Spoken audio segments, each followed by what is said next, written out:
What if the flood that reshaped the world wasn't the end of the story? Ancient texts hint at a chilling possibility. The Nephilims, those giants born from the forbidden union between angels and humans, didn't all perish in the waters. Whispers from the Book of Enoch and the hidden fragments of the Book of Giants suggest that something survived. Something more enduring. And if these spirits never left, what else could still be lurking in the shadows of history? Our journey begins with a text so ancient and controversial that it never made it into the official biblical canon, the Book of Enoch. This ancient manuscript, attributed to Enoch, the great-grandfather of Noah, holds tales of beings called the Watchers, sent to oversee humanity. But these divine watchers broke their oath, and in defiance, descended to earth to take mortal women as wives. In Enoch 6 verses 1-2, it states, "And it came to pass, when the children of men had multiplied, that in those days were born unto them beautiful and comely daughters. And the angels, the children of the heaven, saw and lusted after them." This union led to the birth of the Nephilims, who were described as beings of immense power and insatiable hunger. Enoch 7 verse 2 tells us, "They became giants, devouring all which the labor of men produced, until it became impossible to feed them, when they turned themselves against men in order to devour them." These giants didn't just consume resources, they turned violent, threatening the world itself. This was a cataclysmic turning point, one that ultimately led to the Great Flood. This account from the Book of Enoch sets up a critical understanding of why the flood was necessary. It wasn't merely a punishment for human wrongdoing, but a divine attempt to restore balance to a world overrun by creatures who shouldn't have existed. This narrative diverges from the traditional biblical accounts and offers a more detailed, and perhaps even more troubling, portrayal of events. But Enoch's account isn't the only source that speaks of these giants. In the fragmented and mysterious Book of Giants, another apocryphal text discovered among the Dead Sea Scrolls, we gain deeper insight into the fate of these Nephilims. The text reveals a haunting scene, giants plagued by dreams that foretold their destruction.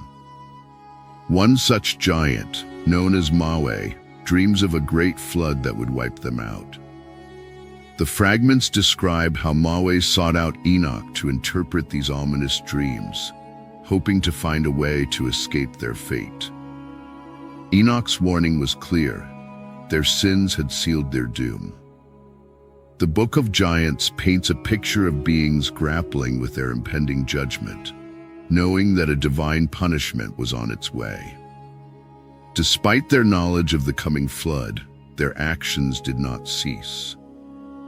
Mawe's journey to seek guidance from Enoch shows a desperation, a sense of impending doom that couldn't be escaped. But what's even more chilling is what happened after the floodwaters receded. The fragments of the Book of Giants, though incomplete, suggest a broader narrative, one in which the Nephilim spirits remained. These giants weren't just a physical presence, they left behind something far more enduring: spiritual remnants that could influence the world long after their bodies had perished. The Great Flood is described in Genesis as God's final judgment against a corrupt world. In Genesis 6 verses 5-7 we read, "And God saw that the wickedness of man was great in the earth. And the Lord said, I will destroy man whom I have created from the face of the earth, both man and beast and the creeping thing and the fowls of the air, for it repenteth me that I have made them." This wasn't just a story about cleansing humanity. It was a response to the corruption brought about by the Nephilims and the Watchers. Genesis 7 further details the extent of the flood, describing how all life perished, and only Noah and those with him on the ark survived. Genesis 7 verse 23. The narrative is clear. Every living thing was wiped out, leaving only those who found refuge in the ark. But if the flood was meant to wipe out these giants, why then do we encounter their presence again in Numbers 13? Here, Moses sends scouts to explore Canaan, and they return with a chilling report. And there we saw the Nephilim, the sons of Enoch, who come from the Nephilim. And we seem to ourselves like grasshoppers, and so we seem to them. Numbers 13 verse 33. The description of these giants suggests not only their presence, but also their continued association with the pre-flood Nephilims. The scouts' report raises an unsettling question. If the flood was meant to end the Nephilims, how did their legacy persist? Were these giants a new generation of forbidden unions? Or did some of the Nephilims find a way to survive the cataclysmic flood?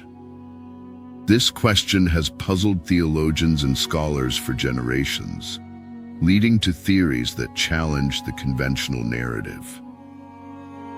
So what really happened? Did the Nephilims of Canaan somehow survive the flood, or were these giants something else entirely? Apocryphal texts such as the Book of Enoch and the Book of Giants imply that the spirits of the Nephilims, dark, restless, and cursed, continued to wander the earth. Enoch 15 verses 8 to 9 describes these spirits as evil spirits on earth, who shall oppress, corrupt, fall, be excited, and fall upon the earth, and cause lamentation. These were no longer physical giants, but spiritual entities, lingering as malevolent forces, wreaking havoc on humankind. In the world of Enoch, these spirits were seen as punishment, a consequence of the sins that humanity and the Watchers shared. Their presence served as a haunting reminder of the catastrophic events that led to the flood, and their ongoing influence hinted at unfinished business between the divine and mortal realms. This notion of lingering spirits raises an intriguing possibility.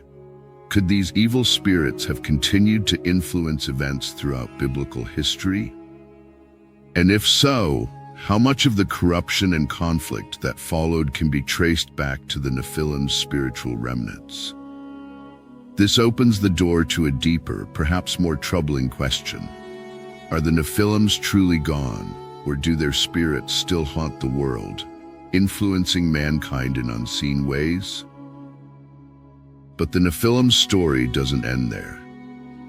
Later scriptures mention other races of giants, such as the Anakim, Rephaim, and the mighty Goliath. Could these later giants be descendants of the Nephilims, or were they born from new unions between angels and mortals?